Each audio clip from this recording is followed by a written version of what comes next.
주셨으니 나 같은 죄인까지 그 은혜 받도다. 날로 더욱 귀하다. 날로 더욱 귀하다. 한이 없이 넓은 우리 주의 사랑 날로 더욱 귀하다.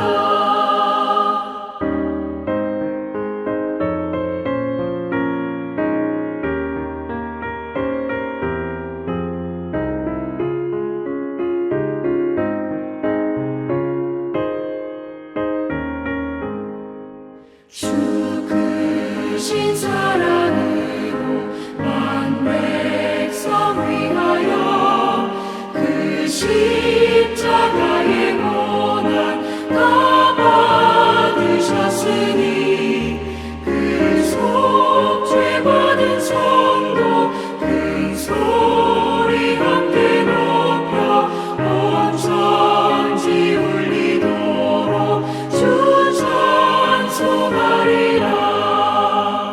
날로 더욱 귀하다. 날로 더욱 귀하다. 한이 없이 넓은 우리 주의 사랑 날로 더욱 귀하다.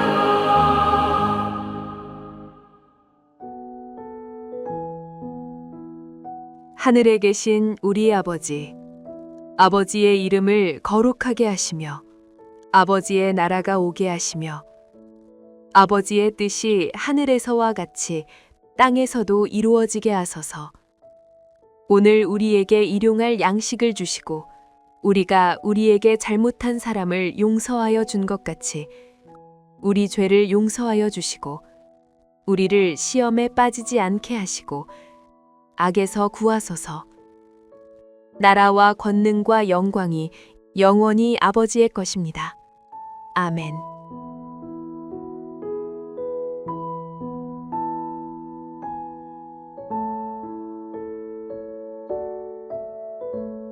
그들은 여호와께서 멸하라고 말씀하신 그 이방 민족들을 멸하지 아니하고 그 이방 나라들과 섞여서 그들의 행위를 배우며 그들의 우상들을 섬김으로 그것들이 그들에게 올무가 되었도다. 그들이 그들의 자녀를 악귀들에게 희생제물로 바쳤도다. 무죄한 피, 곧 그들의 자녀의 피를 흘려 가나안의 우상들에게 제사함으로 그 땅이 피로 더러워졌도다.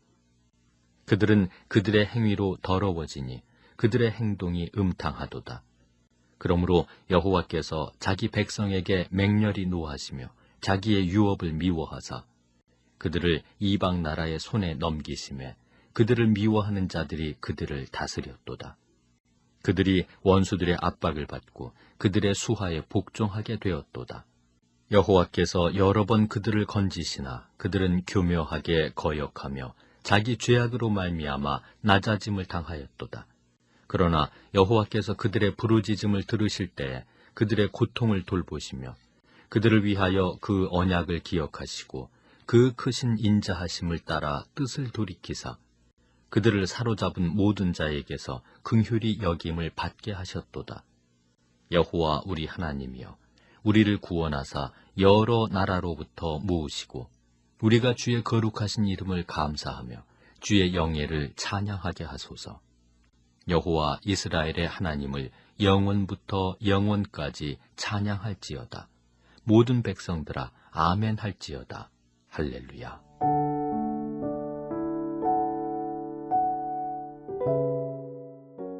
오늘 본문은 하나님 앞에서의 내 모습을 발견하게 합니다. 하나님의 자녀이면서도 자녀답지 못하게 살아가는 그 모습을 보게 하는 것이죠.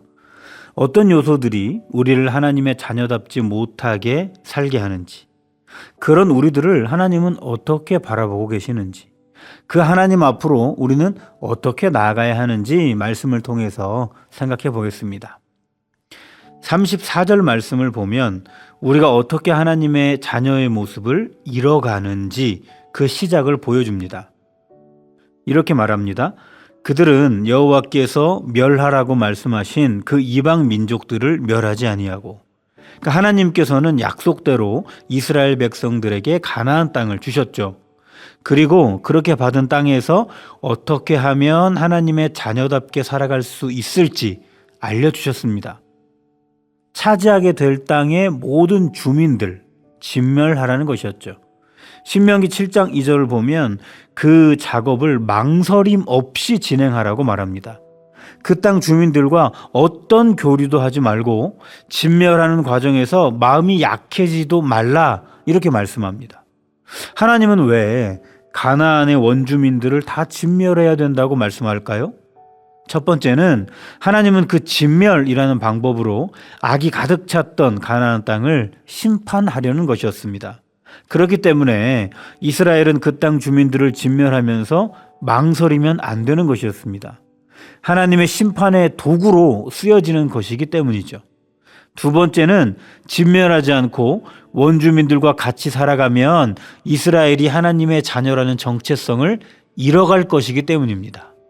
이것을 옛날 이스라엘의 이야기로만 우리가 생각하고 끝나면 안 됩니다.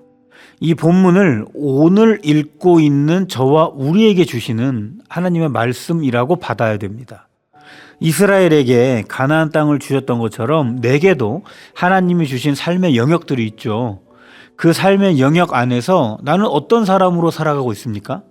하나님의 자녀다운 모습으로 살아가고 있는지, 하나님의 백성으로 살아가고 있는지 오늘 본문을 읽으면서 생각해 보아야 하는 것이죠. 내게 주신 삶의 영역에 진멸해야 하는 거룩하지 못한 것들은 없습니까? 그것을 진멸해 없애버리기가 아쉬워서 그냥 내 삶의 영역에 남겨두고 있는 거룩하지 못한 것들, 그것을 진멸하면 내가 이제껏 누려오던 것들까지 다 포기해 버려야 돼서 그냥 내 삶의 영역에 두어버리고 있는 거룩하지 못한 것들, 진멸하고 싶지 않아서 기어이 건들지 않고 있는 거룩하지 못한 것들이 내 안에 있느냐 하는 것입니다. 하나님이 허락하셔서 살아가고 있는 내 삶의 영역 속에서 그것들을 진멸하지 못하고, 아니 안 하고 살아간다면 우리도 이스라엘처럼 하나님의 자녀답지 못한 삶을 살아가게 된다는 것을 오늘 본문은 저와 우리에게 알려줍니다. 내 삶의 영역에 있는 것들을 내가 분별하지 않고 그냥 막 살아갈 때 나에게 어떤 문제점들이 생길까요? 35절은 이렇게 말합니다. 그 이방 나라들과 섞여서 그들의 행위를 배우며, 이방 나라들과 섞이게 된다고 말하는 거예요. 서로 결혼을 해가지고 이방인과 하나님의 자녀 사이에 정체성이 그렇게 없어져 간다는 뜻입니다. 아빠가 숭배하는 우상을, 삼촌이 숭배하는 우상을 보고 그렇게 자라난 이스라엘의 자녀들에게 우상에 대한 거부감이 있겠습니까? 오히려 친근하지 않겠어요? 우상을 친근하게 여기고 사는데 무슨 하나님의 자녀로서의 정체성이 있겠습니까? 더 큰 문제는 그들의 행위를 배우게 된다는 겁니다.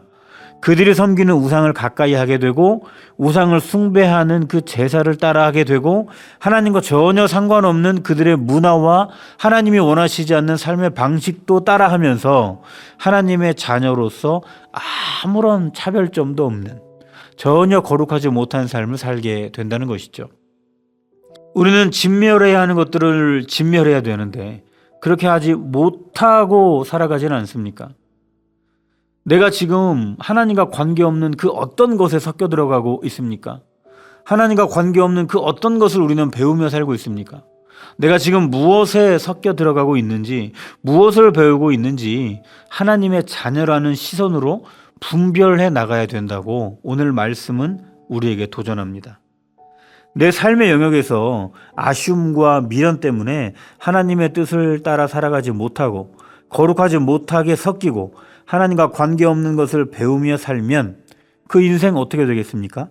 38절에 이렇게 말합니다. 무죄한 피, 곧 그들의 자녀의 피를 흘려 가나안의 우상들에게 제사함으로 그 땅이 피로 더러워졌도다. 왜 분별하기 싫어하냐면 그러기에 아쉽기 때문에 그렇습니다.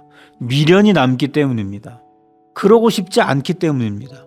왜 섞여 살아가냐면 그렇게 해야 나에게 더 이익이 될 것 같기 때문입니다. 왜 하나님과 관계없는 것을 배우면서 살아가냐면 그렇게 해야 하나라도 더 건질 거라고 생각하기 때문입니다. 그런데 그렇게 살면서 얻게 된 것들은 무엇입니까? 38절 끝에 이렇게 말하잖아요. 피로 더러워진 땅입니다. 38절 앞부분에 보시면 깨끗한 피를 흘렸다고 말합니다. 어린이들을 살해하는 인신제사를 의미하는 것인데요. 내 욕망을 위해서 하나님의 자녀들이 이방인들이나 하는 이런 끔찍한 일까지 하는 겁니다.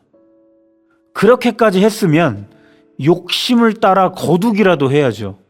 그러나 그렇게 해서 얻은 결과는 뭐냐면 내 삶의 영역이 피로 더러워지는 것입니다.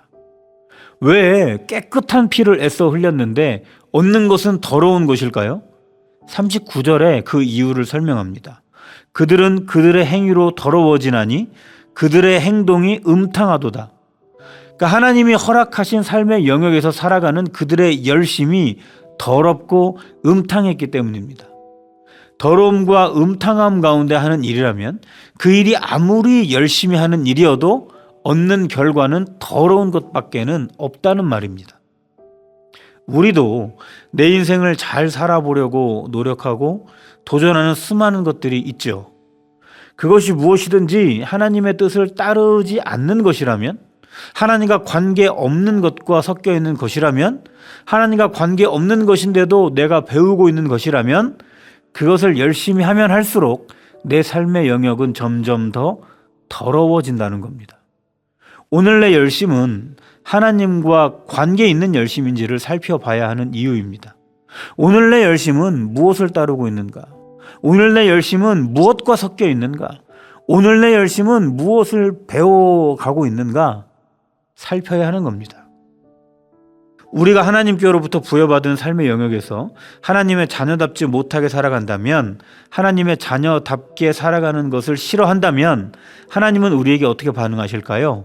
41절은 이렇게 말합니다. 그들을 이방 나라의 손에 넘기심에 그들을 미워하는 자들이 그들을 다스렸도다. 심판하신다는 거예요. 하나님의 자녀의 정체성을 버린 이스라엘에게 하나님은 이방 나라들, 그러니까 이스라엘에게는 원수와도 같은 나라들이 이스라엘을 통치하도록 하신다는 겁니다. 하나님의 통치를 원하지 않는 그런 이스라엘에게 하나님 역시 그들을 통치하지 않으시겠다는 것입니다. 내버려 두신다는 것이죠. 스스로에게 질문을 한번 던져보겠습니다. 나는 하나님이 나를 통치하시는 것을 좋아하는가? 그것보다 내 뜻대로, 내 마음대로 내가 나를 통치하고 싶어 하지는 않는가? 하나님은 좀 멀리 떨어져 계시다가 내가 필요할 때 잠깐만 오셔서 은혜 부어주시고, 은혜 다 주신 다음에는 또 저 멀리 가 계셨다가 내가 아쉬울 때 또 잠깐 오셔서 내 아쉬운 부분 긁어주시고 또 저 뒤로 가 계셨다가 이렇게 계시기를 바라지 않습니까? 하나님의 통치는 전혀 원하지 않고 그 은혜만 원하는 우리들의 신앙에 돌이킴이 없다면 하나님은 더 이상 우리를 통치하지 않으시고 내버려 두시겠다고 말씀하는 겁니다. 내가 하나님의 뜻을 즐겨 따라 살지도 않고 하나님과 관계없는 것들과 섞이면서 그것들을 배우면서 살아도 인생에 아무런 일이 안 생긴다면 나는 지금 내버려짐 받고 있는 그 심판 속에 있는 것은 아닌가 생각해 보아야 합니다. 심판을 해서라도 내 삶의 방향을 바꾸길 바라시는 하나님께로 나아가야 하는 것입니다. 하나님께로 나아가는 것을 거부하는 우리들에게 하나님은 심판을 주십니다. 그러나 그렇게 심판을 내리시고 거기서 그냥 끝내지 않으십니다. 그렇게 끝이 나버린다면 아마도 오늘 이 자리에 저와 우리는 있을 수가 없을 겁니다. 심판으로 경각심을 주시고 나서는 우리를 구원과 회복으로 이끄십니다. 다시금 하나님께로 나아오도록 기회를 주신다는 것이죠. 왜 그렇게 우리를 구원하실까요? 왜 기회를 다시 주실까요? 45절은 이렇게 말합니다. 그들을 위하여 그의 언약을 기억하시고 그 크신 인자하심을 따라 뜻을 돌이키사. 하나님께서 아브라함과 맺으셨던 언약을 잊지 않고 계시기 때문입니다. 우리의 모습 속에서는 구원받을 그 어떤 명분도 없고 근거도 찾을 수가 없는데도 내 백성 삼겠다는 하나님의 약속을 하나님께서는 늘 기억하고 계시기 때문입니다. 우리는 늘 하나님을 잊고 사는데 하나님은 왜 이렇게 약속을 잊지 않으실까요? 하나님께 있는 인자, 우리를 돌보시고 살피시는 그 은혜가 크시기 때문입니다. 나를 찾아보면 심판받을 이유들만 가득합니다. 그러나 하나님을 바라보면 그 크신 그분의 인자하심이 보이고 그 인자하심으로 인한 구원의 은혜가 보입니다. 우리를 다시금 하나님의 자녀답게 살아갈 수 있도록 하나님의 베푸신 구원이고 기회인 것이죠. 하나님을 바라보십시오. 그리고 그 크신 인자로부터 흘러나오는 새로운 힘과 구원의 은혜를 입으십시오. 그렇게 얻은 힘으로 내게 허락하신 삶의 영역에서 내가 무엇을 진멸하여 결단해야 하고, 내가 무엇과 섞이지 말아야 하고, 내가 무엇 배우기를 거부해야 하는지를 분별하시고 하나님의 자녀다운 삶을 살아보시기를 바랍니다. 그렇게 새로운 삶을 살아가게 되는 우리가 해야 하는 결단과 고백이 있습니다. 이 결단이 없어서, 이 고백이 없어서 우리가 하나님의 자녀답지 못한 삶을 살아왔습니다. 48절 이렇게 말합니다. 여호와 이스라엘의 하나님을 영원부터 영원까지 찬양할지어다. 모든 백성들아 아멘할지어다. 할렐루야. 하나님을 이스라엘 하나님으로 인정하고 찬양하는 것입니다. 이스라엘의 하나님이라는 말은 이스라엘을 통치하시는 하나님이라는 뜻입니다. 이제껏 우리가 고백하지 못하고 인정하지 못하고 살아왔던 것이 이것입니다. 하나님을 믿는다고 하지만 하나님의 통치를 즐거워하지 않았고 내가 나를 통치하며 살고자 했습니다. 그러나 그 크신 인자로부터 흐르는 구원과 회복을 우리가 입었다면 이제 우리는 결단해야 하는 것이죠. 하나님이 내 삶의 영역을 통치하시는 통치자라는 것을 인정해야 하는 것입니다. 우리의 모든 삶의 영역에서 하나님이 통치자가 되시며 나는 그분의 자녀답게 살아가심으로 내가 살아가는 터전을 깨끗한 피를 흘려 만든 더러운 땅 되게 하는 것이 아니라 하나님을 찬양함으로 깨끗한 땅으로 만들어 가시는 저와 우리가 되기를 간절히 바랍니다. 기도합니다. 거룩하신 하나님, 저에게 주신 삶의 영역에서 제가 무엇을 분별하고 무엇을 결단하고 살아야 할지 말씀으로 보여주시니 감사합니다. 그 크신 인자하심으로 구원과 회복을 입은 제가 이제는 하나님의 통치를 제 삶의 모든 영역에서 인정하며 깨끗한 땅 만들어가는 하나님의 자녀의 삶 살게 하여 주시옵소서. 예수님의 이름으로 기도드립니다. 아멘. 오늘 읽은 말씀을 잘 생각하시면서 더 깊은 묵상, 기도 이어나가시기를 바랍니다.